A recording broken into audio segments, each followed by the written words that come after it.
Préparatifs de la fête de fin de Ramadan, des équipes de reportage de la rédaction sont allées sur le terrain. Nous verrons dans ce journal leurs différents reportages sur l'ambiance de la fête. Bonsoir à tous et bienvenue dans ce tour complet de l'actualité. Nous commençons par la primature où le conseil de cabinet a regroupé ce matin l'ensemble des membres du gouvernement autour du Premier ministre Modibo Keïta. Au centre des échanges, l'évaluation du programme de travail gouvernemental du premier semestre 2015 à celui du second semestre 2015.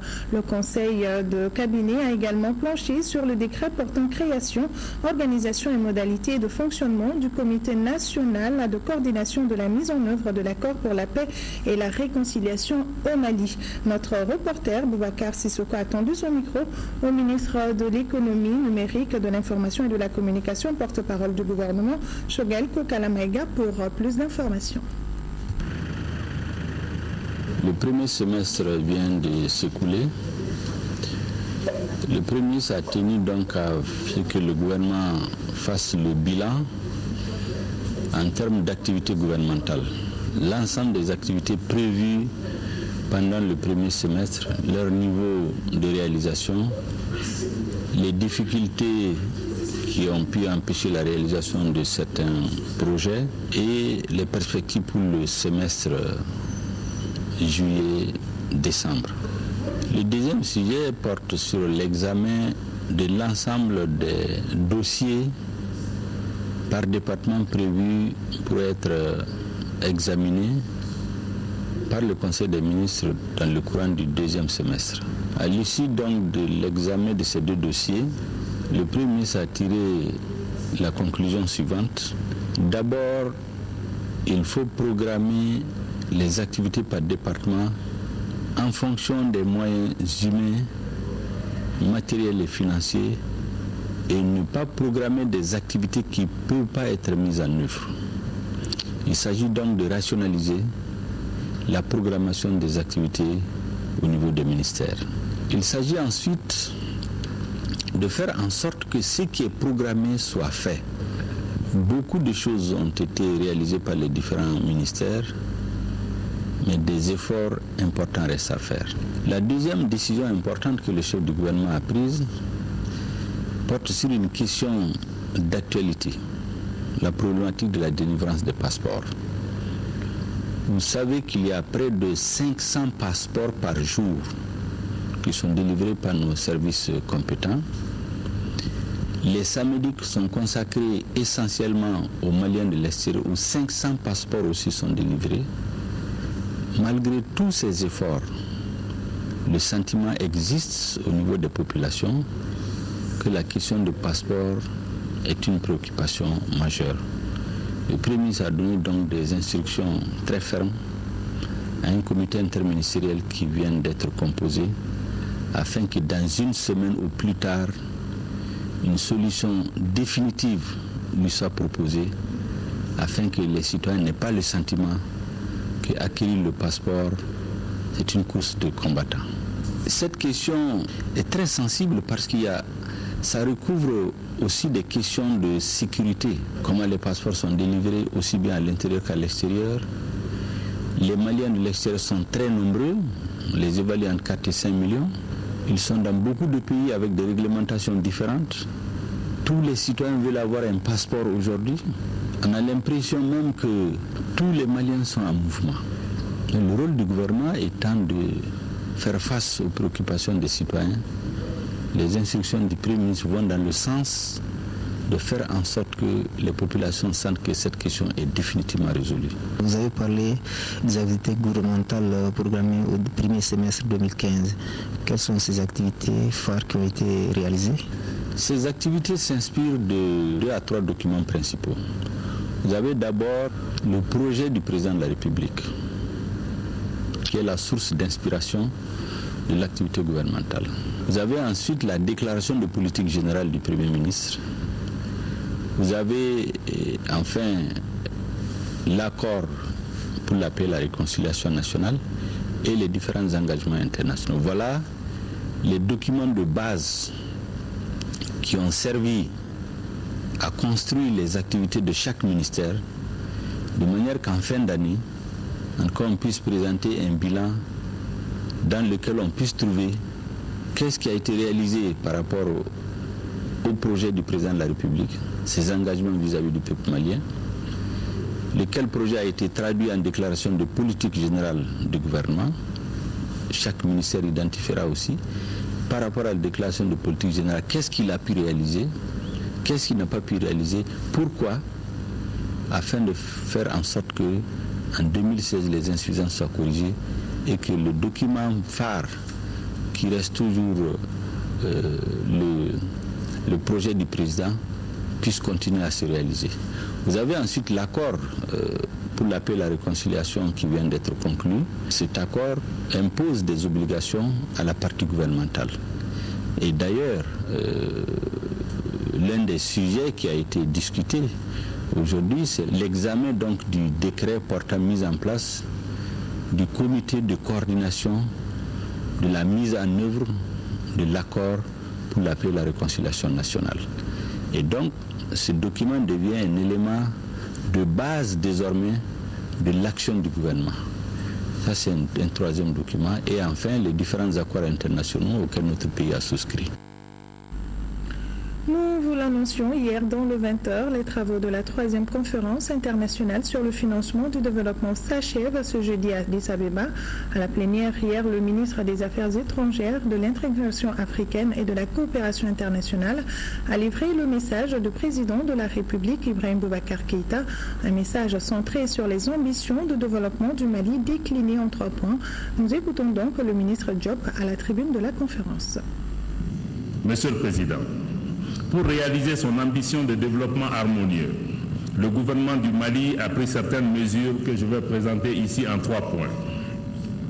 Le premier est relatif à l'intensification de l'appui du gouvernement au secteur stratégique de l'agriculture, de la santé, de l'éducation et de l'emploi des jeunes en vue de permettre une croissance économique inclusive et durable.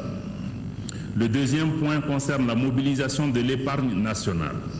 À cet égard, le gouvernement s'est fixé pour objectif de parvenir à une mobilisation maximale des ressources internes à travers une gestion efficace et moderne des finances publiques et une augmentation de la pression fiscale.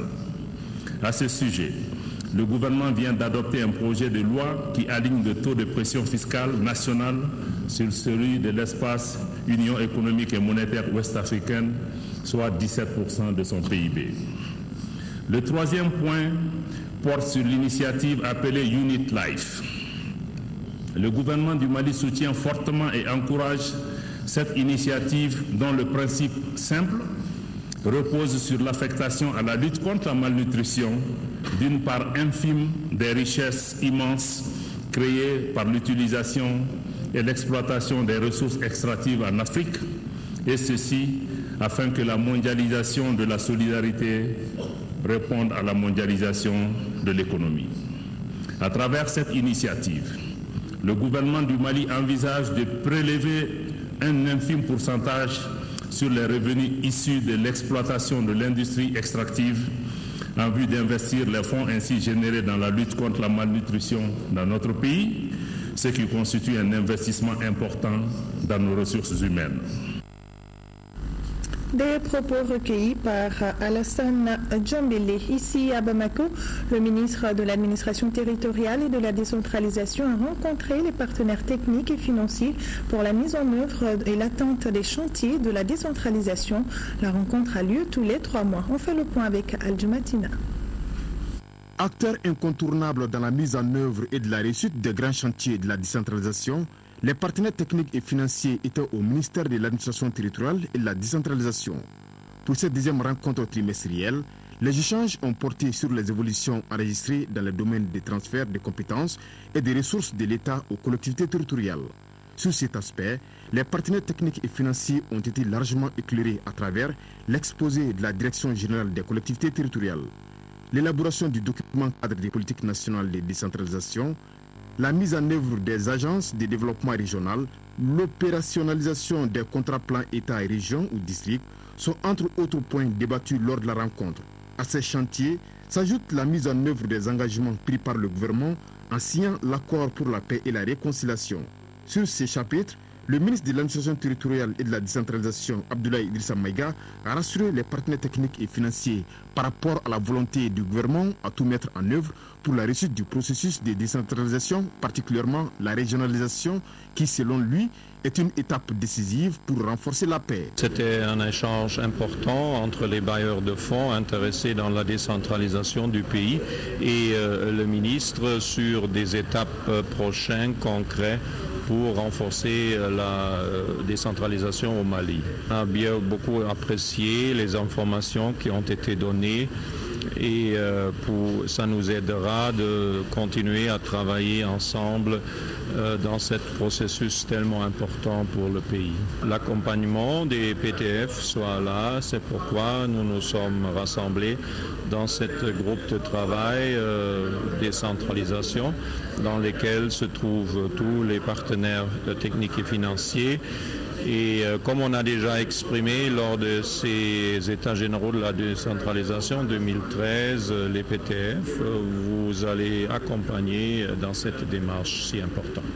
À travers les échanges, les partenaires techniques et financiers ont réaffirmé leur engagement constant aux côtés du gouvernement du Mali, en vue de lui permettre de surmonter tous les défis pour le bonheur du peuple malien. Les forces armées maliennes, déployées dans les cercles de Kadiolo et de Kolondéba, poursuivent leur mission sur le terrain. Elles ont déjà atteint des résultats appréciables dans la localité de Sima en 3e région. Nos braves soldats ont retrouvé sur place des armes de guerre, des explosifs et beaucoup d'autres objets. Écoutons le général de brigade Didier Dako au micro de notre reporter Abdraman Maïga. Au constat, nous avons vu que le poste a été attaqué par des groupes terroristes, effectivement. Et après leur forfait, ces bandits se sont repliés dans la forêt des Saman.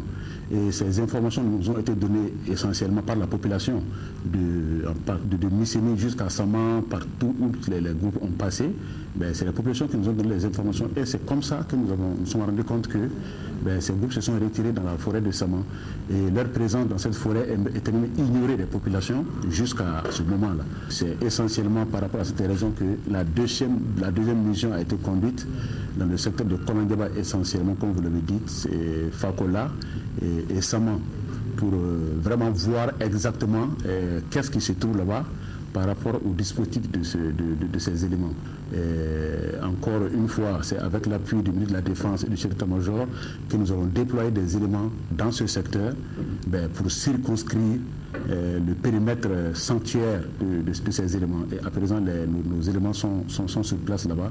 Donc c'est essentiellement pour combattre ce fléau qu'est le terrorisme, des éléments qui se réclament d'un islam qui a priori n'est pas celui que nous connaissons et qui élisent, qui cherchent un sanctuaire sur le territoire national et au constat aussi leur sanctuaire se trouve, comme ils le font d'ailleurs d'habitude, quasiment sur la ligne de frontière entre nous et la Côte d'Ivoire. Donc la mission des forces armées, le détachement qui est actuellement sur place, ils les ont contenus et ils sont encore autour du sanctuaire. Et il y a des actions déjà qui ont été menées dans ce sens-là et les actions sont toujours en train d'être menées pour vraiment démanteler ce réseau. Est-ce que déjà depuis leur présence, est-ce qu'ils ont eu des résultats? Oui, on pourrait dire qu'il y a eu des résultats. On a effectué quand même 2 offensives sur le sanctuaire de ces éléments, mais nous sommes rendus compte qu'ils sont relativement armés et surtout qu'ils sont dans une forêt relativement dense et que nos forces qui étaient initialement sur place n'étaient pas assez consistantes. Donc nous avons été obligés de renforcer ce dispositif et c'est après ça que nous sommes parvenus vraiment à mettre pied sur leur sanctuaire et à récupérer un certain nombre de matériels, dont des motos, de l'armement et puis d'autres explosifs. Donc ce matériel a été récupéré et nos forces sont toujours sur place parce qu'il y a même quelques éléments terroristes qui ont été neutralisés, mais nous sommes persuadés qu'ils n'ont pas été tous neutralisés.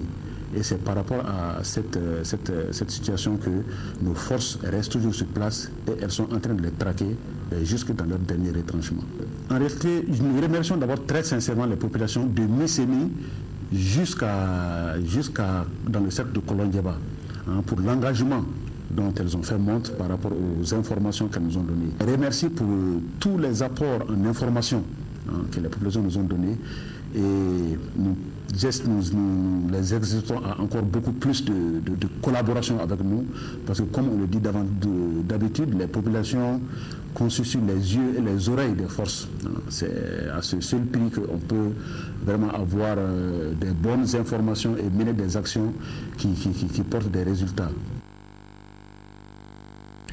Bientôt, le rétablissement du service national des jeunes. L'annonce a été faite hier par le ministre en charge de la jeunesse au cours de la cérémonie de lancement des activités du camp de Soufroulaye rénové. Une cérémonie couplée au démarrage de la formation de 60 jeunes venus des régions diverses. Envois spéciaux à Agissa Aliou Touré. Ils sont une soixantaine de jeunes venus des régions de Gao, Tombouctou et Mopti à bénéficier de cette formation. Une session de formation qui donne le ton aux activités du camp de jeunesse de Soufroulaye entièrement rénové grâce à une collaboration entre le gouvernement malien et ses partenaires dont le PNUD. Le camp de jeunesse de Soufroulaye, ainsi rénové, est un atout pour la commune de Sio, qui regroupe tous les gens, les représentants de toutes les régions du Mali et de l'Afrique de l'Ouest pour les apprendre un métier à travers la formation professionnelle. Le gouvernement du Mali et ses partenaires entendent redorer le sourire à cette jeunesse désemparée. D'où l'objet de cette présente cérémonie qui consacre le lancement de la formation à l'endroit des jeunes. La réhabilitation du camp permet de former dans les conditions requises 200 jeunes déscolarisés par an selon le représentant du PNUD Jean-Duc Stallon. Le camp, désormais opérationnel, permet à coup sûr de mettre en œuvre le programme de relance des activités de la jeunesse.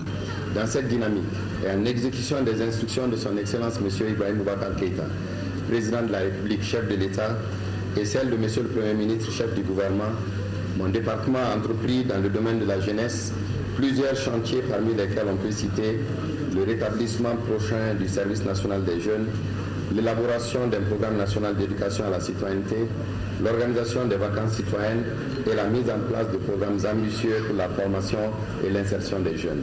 Les jeunes en formation dans le domaine de la mécanique auto, l'électricité bâtiment et la coupe et couture bénéficient des kits d'insertion. La présentation des œuvres des apprenants en coupe et couture à travers un défilé nourrit beaucoup d'espoir pour la formation d'une jeunesse citoyenne. Fin de la cérémonie de lecture et traduction du Saint-Coran à la Grande Mosquée de Bamako. Cette traduction a été initiée par le président du Haut Conseil islamique et les ressortissants du Nord, Ibrahima Tchokari. Cette cérémonie consacre la fin d'une activité annuelle qui regroupe les ressortissants de la boucle du Niger et appelée Tafsir. Le Tafsir, c'est vraiment faire l'interprétation du Saint-Coran. Vous savez, le Saint-Coran a été révélé graduellement. Et par des circonstances, dans des situations. Et le tafsir signifie savoir tel verset révélé en telle circonstance, donner l'interprétation aux gens. Comme on devait s'y attendre, en de pareilles circonstances, la lecture de Sadakallah est recommandée.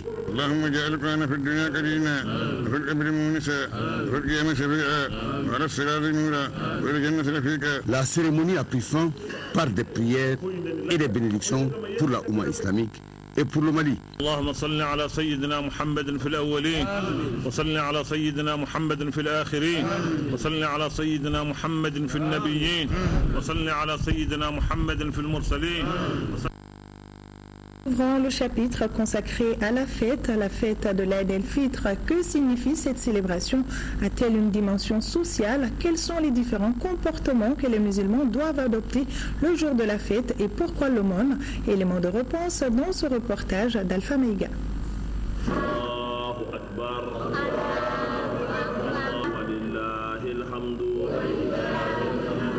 La fête de l'Aïd el-Fitr marque la clôture du mois de Ramadan. C'est une fête de joie pour tout musulman, car jeûner un mois entier, c'est un miracle. C'est le seul Dieu qui peut le faciliter. Et cette facilitation est une naissance de la piété de tout bon musulman.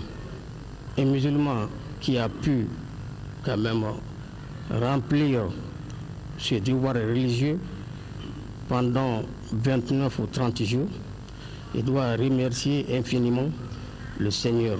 La célébration dure en général 3 jours, mais peut bien se prolonger au-delà. La particularité en célébrant la fête de l'Aïd el-Fitr, c'est bien entendu la Zakat el-Fitr. Entendez là l'aumône dont tout musulman doit s'acquitter. Donc,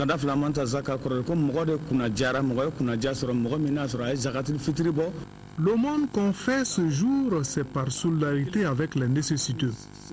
Il faut que les fidèles soient sur le même pied d'égalité. La quantité de céréales à offrir est de 2 kg ou plus. Ainsi, le jour de la fête, les musulmans doivent adopter un certain nombre de comportements, parmi lesquels le takbir, autrement dit, le fait de réciter Allahu Akbar, Dieu est grand, cela tout le long du chemin vers le lieu de prière jusqu'à l'arrivée de l'imam.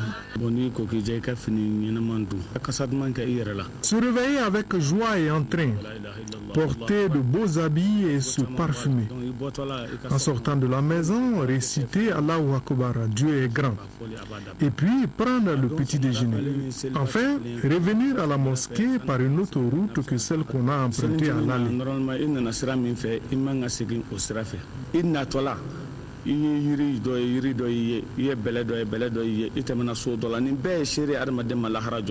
Il est vrai qu'à côté de la signification religieuse marquée par le prêche et la prière qui se tiennent entre 8h30 et 9h, la dimension sociale est également forte. C'est une fête au cours de laquelle les familles, les amis, les voisins manifestent les uns vis-à-vis des autres des actions fortes de solidarité. Le jour de la fête, la plupart d'entre nous, on se déplace pour aller partager nos repas avec nos familles. Cela montre que ces fêtes sont des occasions pour chacun d'entre nous de revenir ou en tout cas de se rappeler de cette valeur cardinale de notre société. Une société de partage, une société de pardon. Pendant la fête, ou quand les enfants viennent dans les familles, alors tout le monde sait le message qu'ils font passer. Et dans ce message, il y a toujours le pardon. Un mois, on a jeûné, on a prié. Il y a eu de l'engouement dans les mosquées. Il est à souhaiter que l'ardeur de ce mois béni ne diminue d'effervescence. En attendant, bonne fête. La fête de fin de Ramadan, c'est également des dépenses dans les familles musulmanes. L'argent reste le maître mot. Pour en disposer et faire face aux multiples besoins, les regards sont tournés vers les banques.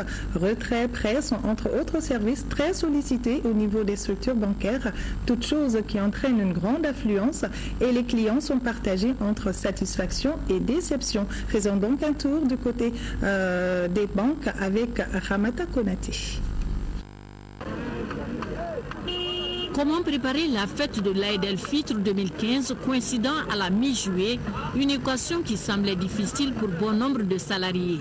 Le gouvernement a décidé il y a une semaine de créer les conditions idoines pour permettre à chacun de bien fêter. Cela en procédant au paiement des salaires des fonctionnaires. À cette mesure s'ajoute la politique habituelle des banques, à savoir l'octroi de prêts Ramadan aux clients, toutes catégories confondues. À cet effet, on assiste depuis la semaine dernière à une grande affluence dans les établissements financiers. Et pour avoir son salaire ou le prêt bancaire, il faut s'armer de courage et de patience. Après quelques heures d'attente, Konaté Salimata Siama vient de toucher son argent. Toute souriante. Il te faut maintenant toute une journée pour pouvoir faire une opération. Ça serait bien si la banque pouvait multiplier les caisses pour satisfaire plus vite le nombre de clients en cette veille de la fête de Ramadan. Comme nous sommes à la veille de la fête du Ramadan, donc je suis venu faire un retrait pour faire face aux dépenses. J'ai préféré venir aujourd'hui pour éviter beaucoup plus d'affluence demain. Et comme également nous sommes en fin du mois, ça combine les deux. Les gens vont venir beaucoup plus cet après-midi et demain. Pendant que certains clients sont satisfaits, d'autres trouvent le contraire. Parmi eux, Mahamadou Diakité, un agent de la météo. c'est pas OK. Ils disent que le salaire va tomber, mais le salaire n'est pas tombé d'abord. Les salaires viennent par compte-gouttes, au fur et à mesure que soit le budget ou bien les organes payeurs nous envoient les salaires. Et dès que c'est envoyé, et on envoie ça à notre direction des opérations et ils saisissent les salaires. Les salaires sont intégrés au fur et à mesure que ça tombe. Pour ceux qui sont dans cette situation, la patience doit être de mise. Quant au pré-Ramadan, il connaît cette année une hausse par rapport à l'exercice écoulé, constatent les responsables de certaines institutions financières. 2000 clients de plus bénéficieront de crédits de campagne par rapport à l'année dernière. Et l'année dernière, on avait distribué pour plus de 1,1 milliard sur toute la période du Ramadan, sur le mois, alors que ici, au bout de 3 semaines, cette année, on a distribué 1,531 milliard, comme je vous le disais. L'argent est disponible pour la fête. Gérer, c'est prévoir, a-t-on l'habitude de dire. La communauté musulmane arrive donc au terme d'un mois d'abstinence appelé mois sacré de Ramadan, l'une des 5 règles d'or de l'islam. Notre équipe de reportage s'est aujourd'hui intéressée au contenant, à quand et comment l'islam a fait son entrée au Mali, pourquoi la religion musulmane garde toujours son caractère pacifiste au Mali, sur les traces de l'islam au Mali, sourit Ibrahima Keïta. Religion révélée, monothéiste pure et dure, avec 5 règles d'or principalement, 5 piliers essentiels. La Shahada, ou l'attestation de foi de l'unicité de Dieu et de la prophétie de Mahomet, paix et salut sur lui. La Salat, 5 prières quotidiennes. La Zakat, ou impôt annuel, aumône aux pauvres. Le Ramadan ou le jeûne du mois sacré et le Hajj ou pèlerinage à la Mecque. Cet islam-là au Mali, c'est une longue et vieille histoire. L'atteste Koumbi Saleh, capitale de l'Empire du Ghana, avec ses 12 mosquées au 9e siècle. Tombouctou au 13e siècle avec l'Empire du Mali et l'Empire Songhai avec le 11e calife déclaré de l'islam. L'avènement de l'islam dans ce pays, c'est depuis le 1er siècle de l'islam. Vous savez, il y a un des compagnons du prophète, dénommé Uqbat ibn Nafi'. C'est le fondateur de la ville de Karawan qui se trouve aujourd'hui en Tunisie. Ses compagnons et d'autres de ses disciples, certainement, sont arrivés jusqu'au Mali.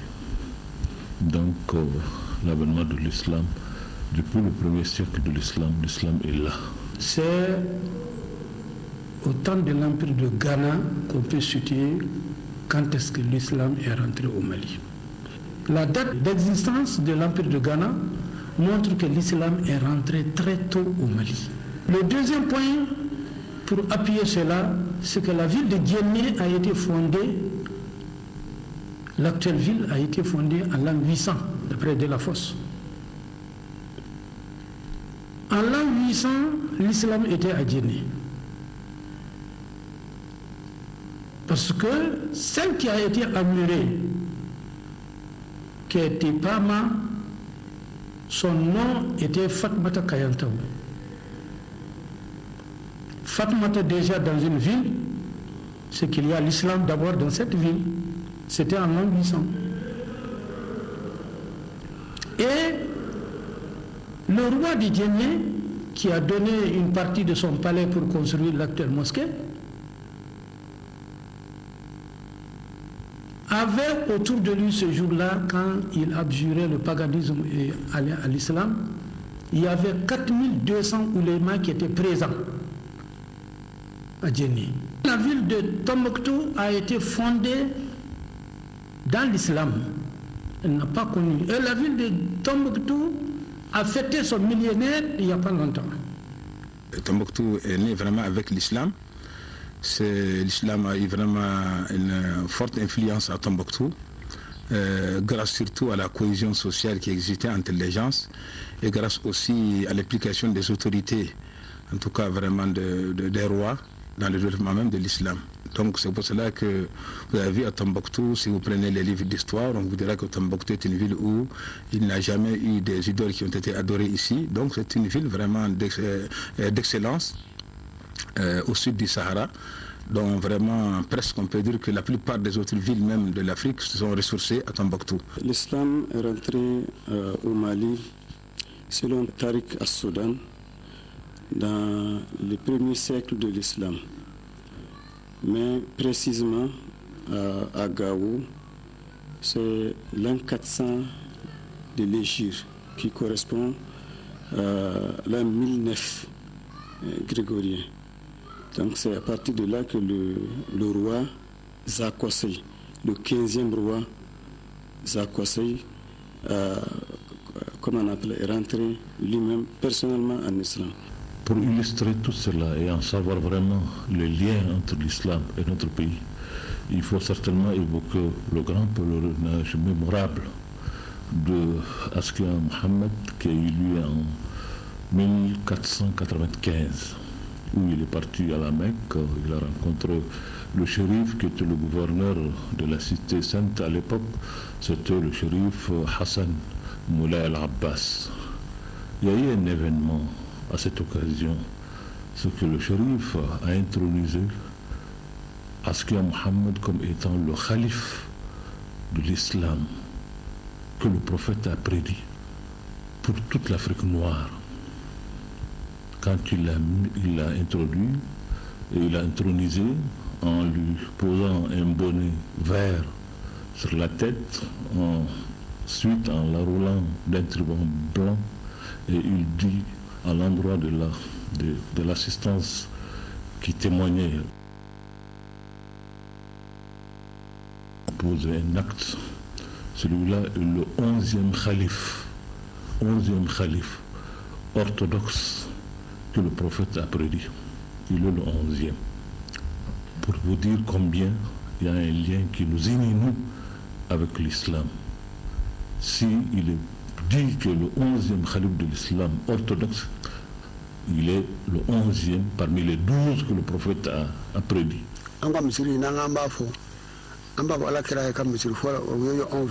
L'Empire du Ghana a été converti à l'islam à partir du 10e, 11e siècle. Et l'Empire du Ghana avait des antennes à Ségou. C'est ce que les traditionnalistes appellent les 9 villages soniqués. Ségou, Nani, Marakadougou, Konondo. Et parmi ces 9 villages soniqués, on peut citer particulièrement la ville de Dougouba. Marakadougouba, autrement dit Tan. Les héritiers de Kanka Moussa, de Soni Albert et d'Askia Mohamed ou d'Elhadj Oumar Tall ont toujours connu un islam rayonnant, exempt de guerre, puisque fruit d'un commerce plutôt agréable. Et le Mali des temps modernes maintient le cap en devenant entre autres membre de l'Organisation de la coopération islamique depuis sa fondation en 1969. L'islam au Mali est venu pacifiquement. C'est des caravaniers, c'est des commerçants, c'est nos souverains qui sont partis en Arabie, qui ont effectué le pèlerinage. Et nous avons beaucoup de comportements dans même nos valeurs sociétales qui ont des similitudes avec l'islam. L'islam est rentré par le biais du commerce au Mali. C'est pourquoi l'islam du Mali est très tolérant. Il y a trop de choses autour de l'islam, il y a trop de dessins autour de l'islam, il y a trop de ça et là autour de l'islam. Or l'islam en réalité c'est une religion qui n'a pas besoin de tout ça. L'islam est une religion de paix, de cohésion, d'entente, d'union, donc de solidarité. Et c'est pour cela que aussi dans l'islam, ce qu'il faut comprendre, il n'y a pas de contraintes aussi. Au Mali, dans aucune histoire, il n'a pas été dit une fois qu'on a imposé l'islam au Mali. Non, non, non. Ils sont rentrés volontairement. Tout le monde est rentré volontairement. D'après ce que l'histoire disait, c'est-à-dire le bon caractère, les bons caractères qu'ils ont vus avec les musulmans, les caravaniers qui viennent, c'est ce qui a fait qu'ils ont pratiqué l'islam volontairement. Mais voilà, au moment où les musulmans représentent près de 90% de la population du pays, le bateau de la laïcité de l'État Mali tangue, suscitant inquiétude et interrogation. Ce n'est pas en de certaines circonstances que l'islam de 1000 ans au Mali va changer. Les Almoravides, ont envahi le Mali. Mais l'islam était là au Mali, ils sont venus par partir et laisser le Mali dans sa pacificité. Et cette perturbation qui est venue aujourd'hui, elle va passer, elle est sporadique. Elle va partir et laisser le Mali dans sa spécificité, ça c'est sûr. Parce que le Mali est un pays d'intellectuels. Le vœu d'abord, c'est de voir vraiment la réconciliation au Mali qui vient d'être amorcée par la signature des accords de la paix puisse vraiment se traduire en une réalité. Je crois que nous avons la capacité de réussir cela. L'avenir de l'islam se confond avec l'avenir du Mali. Vous allez certainement me poser la question, quel est l'avenir du Mali? Le Mali, l'islam du Mali deviendra ce que le Mali va devenir dans ce pays. Il est difficile aujourd'hui de dissocier l'avenir de l'islam et l'avenir du Mali. Vous ne pouvez pas parler de l'islam et parler du Mali dans un pays où à 98% de sa population sont musulmans. Seule certitude en tout cas, et cela devrait être tenu pour dit, à en croire les interlocuteurs, l'islam dans notre pays, comme le Mali, peut tanguer, mais ne chavirera pas. Jamais. Nous avons fait un tour dans les banques. Rendons-nous à présent dans les marchés à bétail. Les animaux vedettes lors de la fête de Ramadan sont les bœufs. Déjà ce matin, des structures et des groupes d'amis ont abattu leurs bœufs. 6 équipes des services vétérinaires sont chargées du contrôle de la qualité des viandes de bœufs à travers la ville de Bamako. Moussa Fani a fait un tour en ville pour nous. La fête de Ramadan, c'est l'abattage des bœufs un peu partout à travers la ville de Bamako. Ces abattages sont le fruit de la collaboration entre les fidèles musulmans, une union basée sur les relations professionnelles, de voisinage, d'affinité et de parenté. C'est dire donc, l'abattage des bœufs revêt un caractère social. Nous sommes réunis en association. Chaque mois, nous avons une somme que nous cotisons. Donc maintenant, à la veille de la fête de Ramadan, nous achetons des bœufs, nous achetons du sucre, du lait pour tous les membres de l'association. Et maintenant, à la veille de la fête, nous égorgeons les bœufs, comme c'est de coutume. Nous avons bien voulu organiser cette tontine parce que c'est une vieille culture d'entreprise qui existe chez nous ici depuis plus de 30 ans. Donc, nous continuons avec quand même la culture. C'est ce qui fait l'objet quand même de l'abattage des bœufs ce matin. Pour des mesures d'hygiène, certains groupes sollicitent les services vétérinaires. L'objectif est de s'assurer de la bonne santé de l'animal avant de l'abattre. Le jour où on allait payer les bœufs, nous avons fait l'inspection sur pied. Et aujourd'hui aussi, on a fait l'inspection de la viande. Il n'y a pas de problème. Et quand on abat les bœufs, on fait intervenir souvent les services de vétérinaires. Ils passent pour voir la qualité de la viande, et pour faire le constat et puis continuer. Il y a également une équipe de supervision qui est dirigée par la directrice régionale même, et toujours pour suppléer les équipes de terrain au niveau des postes. Si vous prenez par exemple le poste d'entrée et de sortie des Sénou, nous avons un poste de contrôle là-bas et ces agents également ont été mis à contribution. Pour ce travail et l'inspection de la viande des bœufs égorgés, 6 équipes de contrôle sont déployées à travers la ville de Bamako, soit une équipe par commune. Ce dispositif est-il suffisant, par exemple, pour la commune 6 qui compte 10 quartiers? Les différentes équipes ne peuvent pas sillonner partout. Vous avez pris l'exemple de la commune 6 où il y a 10 quartiers, ça c'est sans compter les logements sociaux. Et une seule équipe, ça fait vraiment des problèmes. Bon, mais on fait avec les moyens de bord. Toujours nous appelons la population à faire extrêmement attention à ce qu'elle mange. Et surtout la viande, ça peut vous amener beaucoup de problèmes. C'est pourquoi nous sommes vraiment engagés corps et âme dans ça, dans la lutte contre les abattages clandestins, dans les inspections des viandes au niveau des abattoirs. Partout où nous intervenons, ça c'est pour protéger cette population. Pour la fête des Ramadan, l'abattage des bœufs n'est pas une obligation pour les fidèles musulmans, mais les jours de fête étant des moments de communion et de retrouvailles, chaque famille souhaite s'offrir un repas copieux et la viande des bœufs est très sollicitée pour la circonstance. Tout à fait, Moussa Fané. Pour bien préparer la viande, il faut des ingrédients. Alors, comment se porte le panier de la ménagère? Nyanya Loutraoré a fait un tour au marché et nous apprend que les prix sont en hausse. Clients et vendeurs se rejettent la responsabilité. À qui la faute? Question embarrassante. Nous sommes à quelques jours de la fête de Ramadan. Ici, au marché d'Ibida, l'affluence n'est pas au rendez-vous. La raison principale évoquée par nos différents interlocuteurs, c'est la cherté des condiments. Très cher, très cher, très cher. Les prix ne sont pas abordables. Tout se vend cher actuellement. Ça, c'est question. Je suis venue m'enquérir des prix des condiments et je trouve que ce n'est pas abordable. Je vais revenir.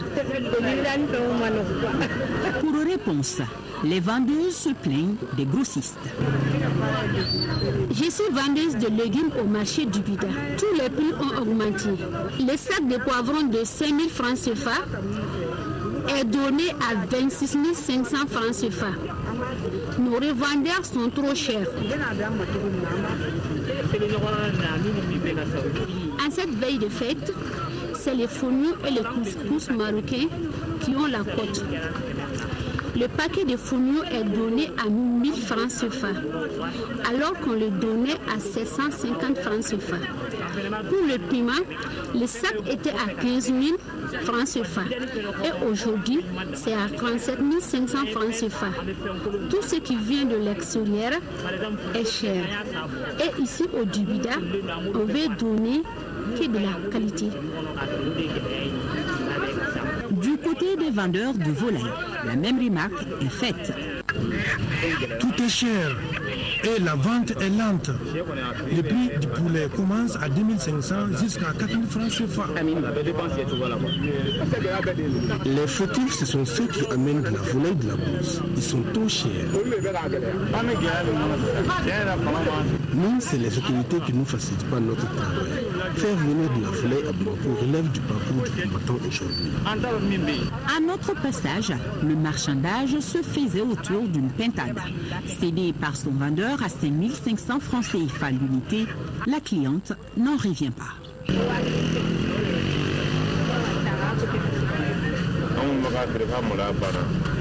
En tant que vendeur, ça nous dérange de hausser les prix de la sorte.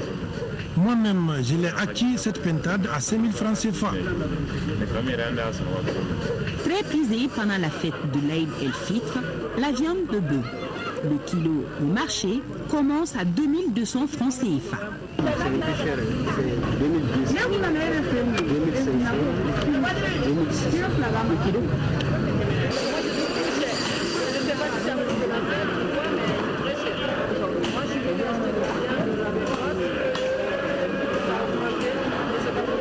Pourquoi une telle augmentation des prix du kilo de la viande?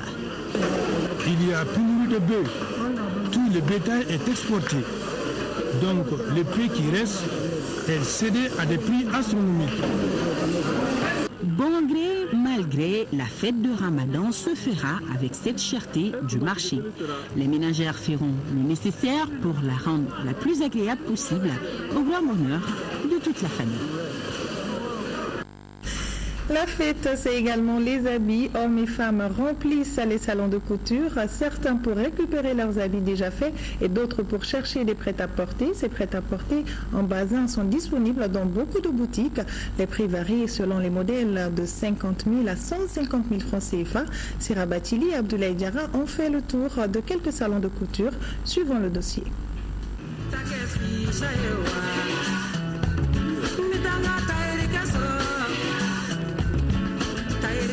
C'est très joli, j'ai bien aimé le modèle. Ça m'a coûté 75 000 francs CFA. Ce n'est pas cher parce que le modèle m'a plu. Vous-même, vous voyez le résultat. À l'image de cette dame, elles sont nombreuses à prendre d'assaut les ateliers de couture et les boutiques de prêt-à-porter en bazin. De quoi trouver un habit pour l'Aïd el-Fitr, fête de Ramadan. Peu importe le prix, l'essentiel c'est de bien paraître le jour de la fête. L'occasion s'offre donc aux créateurs de mode de proposer de nouveaux produits à la clientèle. La tendance cette année, c'est le blanc.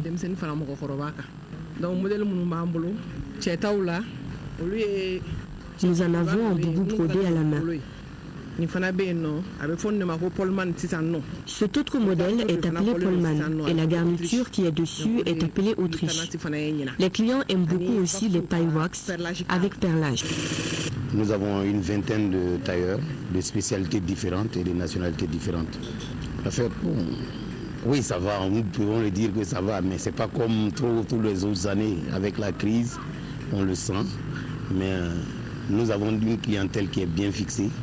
Donc c'est vrai que les clientèles n'ont pas pu venir vite, mais vraiment nous avons notre clientèle, ça va un peu quand même. Disons que 90% de la commande a été déjà livrée. Il ne reste que quelques-uns. Les griots préparent bien la fête. Nous souhaitons une bonne fête à tous. Je suis venu récupérer mon habit de fête. Je vais saluer mes Djatigi avec ça. Les ateliers font donc déjà le plein, chacun sa spécialité pour mieux attirer la clientèle. Certains tailleurs sont spécialisés dans les modèles pour hommes. Ce marché aussi est florissant. Ici, les clients laissent le soin aux tailleurs pour le choix du tissu, la couleur et la broderie.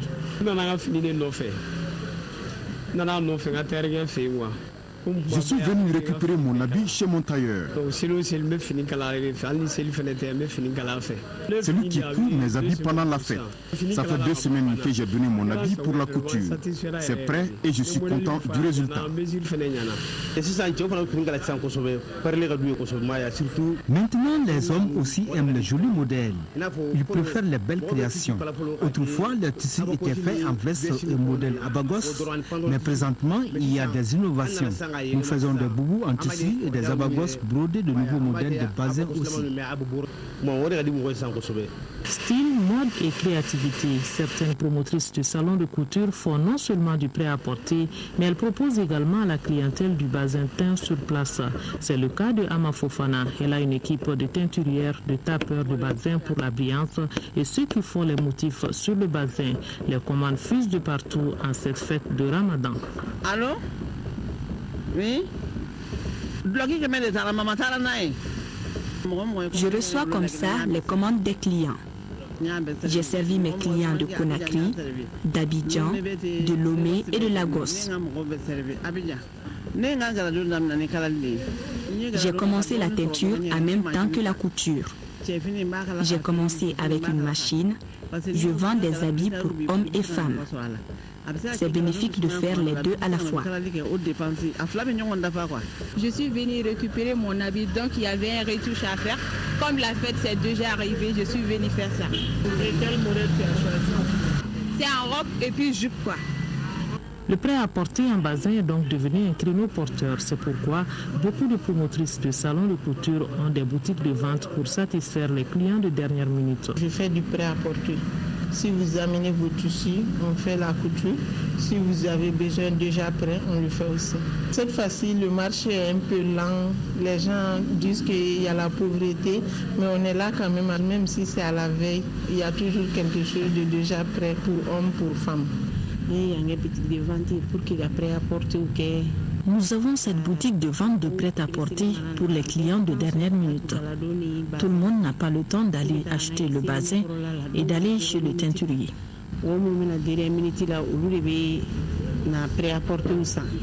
Les régionaux aussi viennent s'approvisionner en prêt-à-porter. Ça facilite la tâche aux gens. Ici, on choisit, on essaye et on achète et les retouches se font sur place. Ça, c'est un prêt-à-porter. Je l'ai essayé, ça me va bien, donc je vais garder. C'est mon habit de fête. C'est le prêt-à-porter que je préfère en fait. C'est par rapport au temps. Le temps il est précieux, donc on préfère ça. On a déjà discuté des prix. Oui, ça me va. C'est pas cher? Non, c'est pas trop cher. Même si c'est cher, comme c'est la fête, on veut bien paraître, donc c'est bon.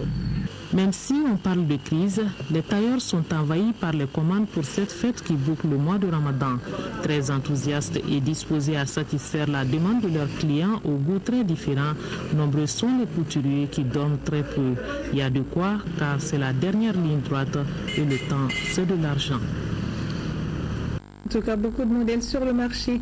Le jour de la fête de fin de Ramadan est un moment de grandes affluences dans les marchés et dans les lieux de culte, principalement au niveau du grand marché ou sur les artères de la capitale. Pour éviter tout désagrément, plusieurs dispositions ont été prises par la police nationale en collaboration avec les forces de défense, notamment la gendarmerie et la garde nationale du Mali. On en parle avec Mahamadou Doumbia.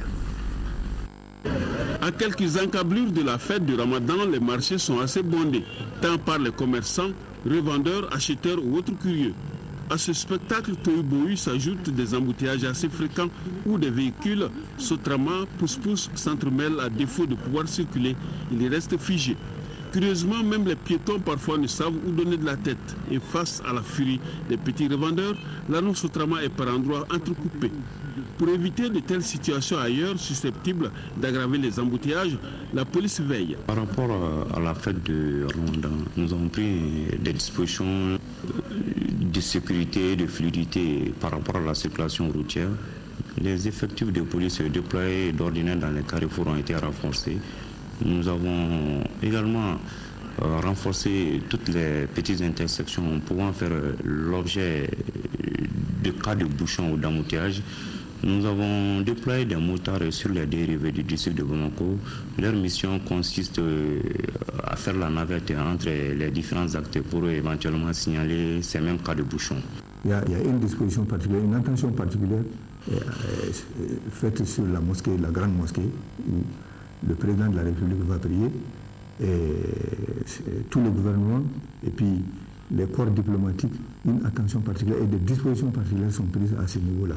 Au niveau des centres de loisirs ou pour sécuriser les enfants dans la circulation le jour de la fête, principalement au carrefour, des dispositions comme d'habitude sont déjà prises. Le jour de la fête, ce dispositif sera renforcé comme à l'accoutumée, spécifiquement les lieux d'attraction qui drainent un nombre important de foules. Nous avons mis des agents à ce niveau, tout ça pour que la circulation puisse être fluide. Donc aux parents de toujours faire assister leurs enfants par des personnes un peu âgées, donc pour des raisons de sécurité. Un message à l'endroit des conducteurs d'engins, spécifiquement des véhicules de transport, de circuler avec prudence et avec modération.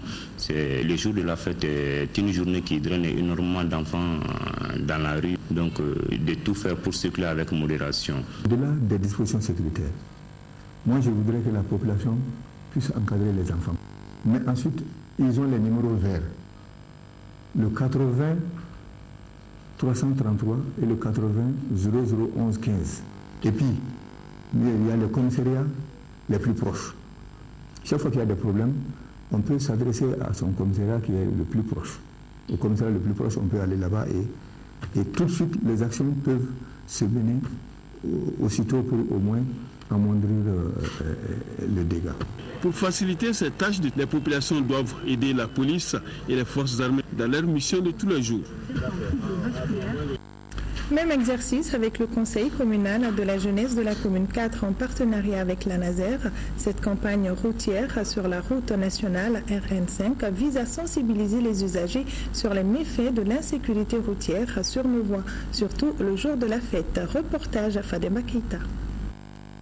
Je vous remets le mégaphone qui vous sera utile dans le cadre de porter votre voix à beaucoup des usagers. Circuler sur la RN5, axe échangeur multiple rond-point Weweanko via Sebeninkoro relève d'un véritable parcours de combattants. Le tronçon présente aujourd'hui un visage préoccupant en termes d'accidents de la circulation routière. Une situation due au non-respect ou à l'ignorance du code de conduite de la part de certains usagers de la RN5. C'est pour réduire le taux d'accidents sur cette voie que le Conseil communal de la jeunesse de la commune 4 a choisi ce rond-point pour le lancement de la 10e édition Bagnou. Les jeunes surtout se laissent aller sans respect du code de la route.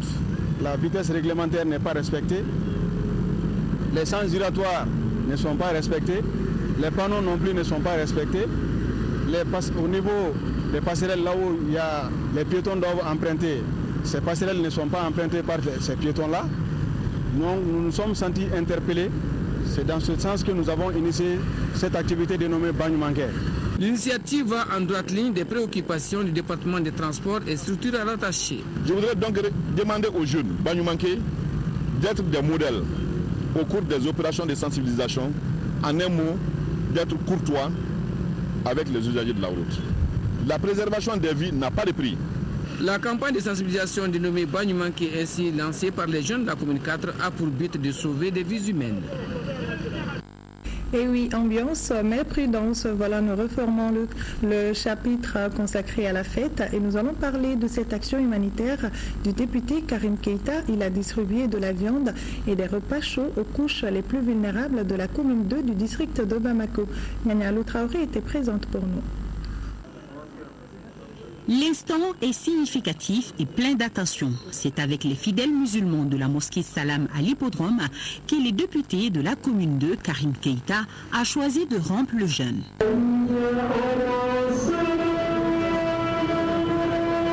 Suivra la distribution de plats chauds aux musulmans. Un geste qui s'inscrit dans le cadre de l'élan de solidarité et d'esprit de partage du député. Une action hautement saluée par ses hôtes du jour. L'imam Malokone et tous les fidèles remercient très sincèrement l'honorable Karim Keïta et sa délégation pour ce geste hautement humanitaire et social et leur fait des bénédictions. Autre temps fort de cette journée du député Keïta, c'est le don de viande dans la matinée à plus d'une centaine de personnes démunies de la commune 2. Un don qui s'inscrit toujours dans l'esprit de partage du donateur. Nous sommes solidaires de nos populations, pas seulement pendant le mois de Ramadan, mais c'est une opportunité pour penser aux plus démunis et essayer de faire un peu plus. Vous savez, tout le monde n'a pas les mêmes moyens. Et aujourd'hui, si nous avons cette opportunité de partager un peu de viande, nous apporterons un peu de joie, un peu de gaieté dans quelques familles. Et nous espérons, Inch'Allah, que nous pourrons faire plus l'année prochaine. Inch'Allah. Et ce sont des bénéficiaires très satisfaits qui n'ont pas manqué de remercier le président de la commission défense de l'Assemblée nationale.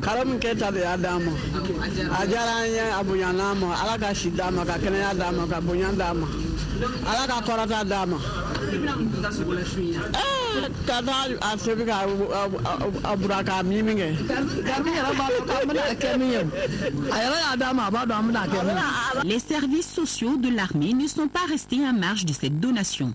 La commission défense a pensé, en cette veille de fête, à leur offrir de la viande. C'est une contribution d'abord pour montrer que le peuple pense à notre armée et montrer également que ceux qui sont en jeu également doivent être soutenus dans leur foi et faire comprendre à l'ensemble du peuple malien que c'est ce geste-là qui plaît à nos forces armées et ça leur permettra également de donner le meilleur d'eux-mêmes. Nous les exhortons à pérenniser ce geste et nous avons un groupe cible qui est vraiment assez large, un grand nombre de veuves et d'orphelins qui ont besoin d'aide. Donc je suis sûr que ce don, si modeste soit-il, témoigne de la solidarité des autres Maliens qui sont quand même nos représentants au niveau de l'hémicycle. En attendant la prochaine édition de cette opération à Ramadan, le député Karim Keïta a en retour demandé à tous de prier pour le Mali.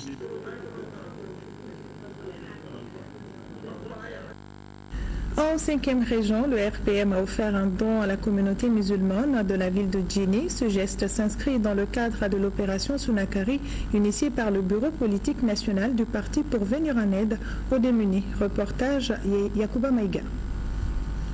Le programme renforcement de l'agriculture irriguée est financé par le ministère des Affaires étrangères, du Commerce et du Développement du Canada pour un coût global d'environ 35 milliards de francs CFA, dont 7 milliards et demi pour la région de Mopti. Pour réagir, Mopti a des objectifs de construction d'aménagement hydro-agricole, des objectifs de réhabilitation d'aménagement hydro-agricole et également des objectifs de construction de magasins et des objectifs d'encadrement. J'apprécie la coopération allemande qui, à l'origine, a initié les projets d'irrigation de proximité.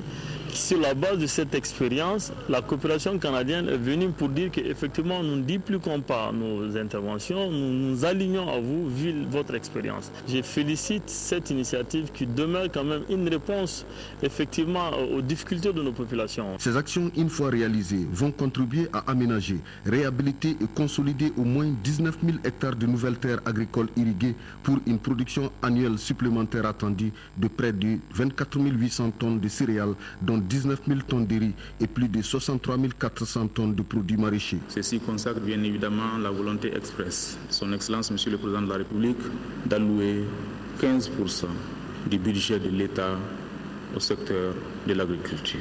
À la fin du programme, près de 39 000 exploitations, soit plus de 233 500 producteurs et productrices bénéficieront directement des aménagements hydro-agricoles construits, réhabilités et ou mis en valeur.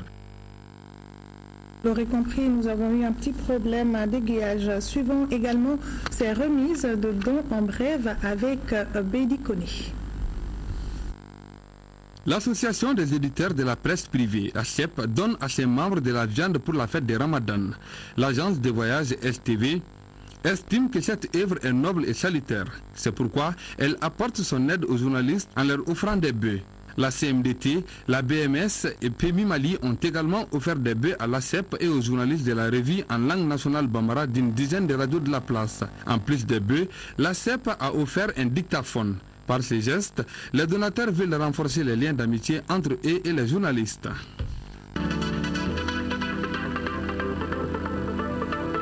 Dans le cadre du projet Il les mérite, le bureau de la commune 5 de l'association Open Mali vient de faire un important don composé de vêtements, de jouets et de chaussures aux démunis de la commune 5. La cérémonie de remise qui a enregistré la présence de plusieurs personnalités a eu lieu à la mosquée du quartier Mali. Le Parlement des enfants, à travers son projet Viande pour tous, vient en appui à des enfants des centres d'encadrement d'enfants en situation difficile. Cette année, en plus de la viande, les enfants ont reçu du sucre, du riz et des habits. Une action de solidarité soutenue par l'ex-premier ministre Moussa Mara et le ministre des Affaires religieuses et du culte, Tcherno As Diallo, et plusieurs autres personnalités. La Jamaat islamique Al-Mahdiya et Humanity First Mali offrent 2000 habits aux enfants démunis, orphelins de 0 à 15 ans de quelques localités du pays. Ces cadeaux de fête de Ramadan 2015 visent à soulager les bénéficiaires afin qu'ils célèbrent la fête de Ramadan dans l'allégresse. La Fondation malienne pour l'entraide et le développement vient une fois de plus de respecter la tradition en ce mois béni de Ramadan. Elle vole au secours des populations démunies de la capitale. Une dizaine de bœufs ont été remis hier à certaines mosquées de la capitale. Par ces gestes, la Fondation malienne pour l'entraide et le développement entend accompagner les fidèles musulmans à bien fêter l'Aïd el-Fitr. L'ONG Mahat al-Ulum al-Islamiyat fait des œuvres en commune 1 du district de Bamako. Elle vient d'offrir des produits de première nécessité à 400 familles. Le don était essentiellement composé de riz, de sucre, des pâtes alimentaires. Il s'agit d'aider ces familles en situation difficile à supporter les dépenses du mois de Ramadan. Un geste qui a été possible grâce au soutien des partenaires arabes. 23 vaches laitières sont mortes et le préjudice s'élève à 34 millions de francs CFA à cause des aliments de mauvaise qualité. C'est ce drame qu'a connu Ibrahim Ndiaye, propriétaire d'une ferme à Sirakuru-Megetana et membre de la coopération de Diatoula. On en sait plus avec Ibrahim Tchokali. Cette perte énorme en une seule après-midi de 23 têtes, toutes des laitières confirmées, est évaluée à plus de 34 millions de francs CFA. Un drame qui dépasse l'entendement. Le soir, les animaux étaient en très très bonne santé. On a fait la traite et tout allait bien. Une fois qu'on a distribué l'aliment, juste après, il a suffi de 2 heures de temps pour que toutes les vaches meurent. Toutes celles qui ont mangé ce plat-là ont succombé automatiquement. Ils n'ont même pas donné le temps à ce qu'une intervention vétérinaire se fasse. Moi, je pense que c'est surtout le son qui pose problème. Le son, ça c'est traditionnel. Les gens ils récupèrent ça à la main et ils mettent dans les sacs. Les membres de l'interprofession sont ébranlés par ce désastre. Mais la perte de ces vaches nous a tous surpris. Le son que nous payons et qui provient des familles est de mauvaise qualité. Il faut abandonner l'achat de ce son. Nous remercions Fenalais et Paflafoum pour leur mobilisation pour soutenir M. Ibrahim Ndiaye de notre coopérative. Fidèles à leur mission, les services techniques se sont mobilisés pour diagnostiquer et mettre le doigt sur la cause de ce mal. Ce qu'on a vu de prime abord, nous pensons que c'est un cas d'empoisonnement et nous allons prendre les dispositions par rapport vraiment à la situation. On va faire des prélèvements sur l'aliment qu'ils ont consommé, tel qu'il me l'a expliqué. Franchement, il n'y a pas de raisonnement, c'est un empoisonnement qui est là. Et les responsabilités certainement seront situées. Les prélèvements effectués nous édifieront sur la cause. La FENALE et son partenaire Cap Demesso Vétérinaires sans frontières suisse ont promis de tout mettre à l'œuvre pour sensibiliser leurs membres quant à l'utilisation du son tout venant pour l'alimentation du bétail. Communiqué qui vient de nous parvenir, le ministre des Affaires religieuses et du culte, sur la base de la délibération de la Commission nationale d'observation de la Lune, chargée de la fixation des dates officielles des fêtes musulmanes et du début du mois de Ramadan, a l'honneur d'informer la communauté musulmane du Mali que le croissant lunaire Shawwal, ou Selifitini Kalo, ayant été aperçu dans plusieurs localités de notre pays à la date du jeudi 16 juillet 2015, notamment à Tonka, Kuchala, Ségou. En conséquence, la fête de Ramadan ou Selifitini sera célébrée demain, vendredi 17 juillet 2015, sur toute l'étendue du territoire national.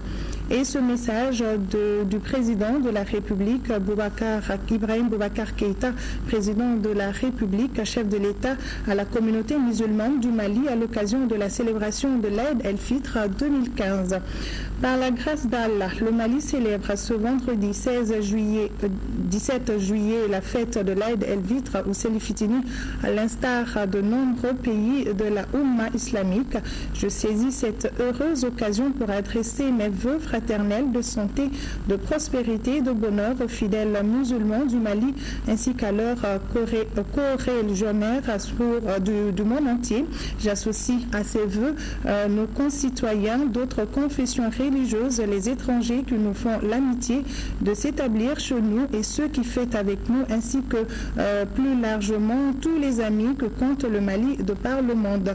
Je souhaite vivement que l'esprit et le message de paix, de concorde, de solidarité et d'entraide de l'Aïd el-Fitr conformément durablement le retour de notre pays à une situation normale, situation dont les signes avant-coureurs auront été la conclusion du processus d'Alger, l'accord pour la paix et la réconciliation au Mali signé le 15 mai 2015 à Bamako par les parties maliennes en présence de chefs d'État africains et de nombreux invités et en présence de la médiation internationale ainsi que son parachèvement le 20 juin 2015 constitue désormais de grandes marques historiques pour notre pays.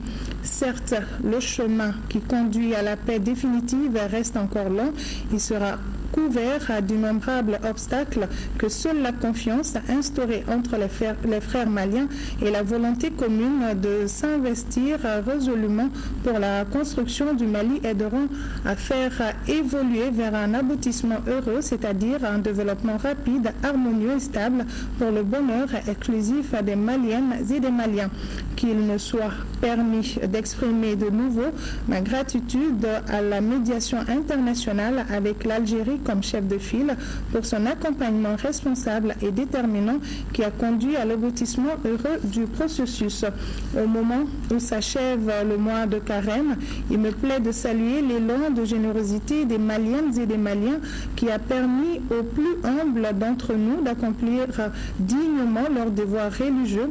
Daigne Allah le Tout-Puissant les rétribuer à la hauteur et leurs actes de foi, de bonté et de charité. Par la même occasion, je voudrais saluer les imams, prêcheurs et érudits dont la science a éclairé et consolidé la foi des fidèles pendant cette période de pénitence, des réflexions et de communion. Enfin, en ce début d'hivernage, j'implore le Seigneur afin qu'il nous comble de pluie abondante et bienfaitrice, permettant ainsi à toutes nos communautés rurales et urbaines de vivre décemment du fruit de leur labeur.